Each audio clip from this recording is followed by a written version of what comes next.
দেশের বিরুদ্ধে সাম্প্রদায়িক দলগুলোর বিরুদ্ধে ইতিবাচক কর্মসূচি নিয়ে ঈদের পর মাঠে নামবে ১৪ দল। জোটের সমন্বয়ক আমির হোসেন আমু রাজধানীর ইস্কাটনের নিজ বাসভবনে এক সভা শেষে একথা বলেন।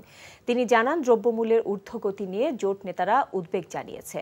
জবাবে আমু তাদের জানান, বাজারে কোনো সিন্ডিকেট থাকলে সরকার নিয়ন্ত্রণের ব্যবস্থা নেবে। জোট সমন্বয়ক বলেন, ১৪ দল পূর্বের মতোই যুগপৎভাবে মাঠে থাকবে। সাবেক পুলিশ মহাপরিদর্শক বেনজির আহমেদের দুর্নীতির বিচার আইন অনুসারে চলবে বলেও তিনি জানান।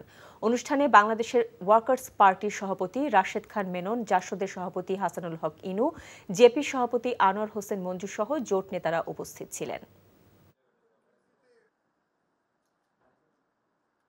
আওয়ামী লীগের নেতৃবৃন্দের সাথে আমার বৈঠক হবে এবং অতি শীঘ্রই আমরা সেগুলো নিরসন করে ঈদের পর থেকে আমরা পজিটিভ কর্মসূচি গ্রহণ করব এবং পজিটিভ কর্মসূচি গ্রহণ করার মধ্য দিয়ে আমরা এগিয়ে যাব ইনশাল্লাহ। এটাই আমরা স্থির করেছি।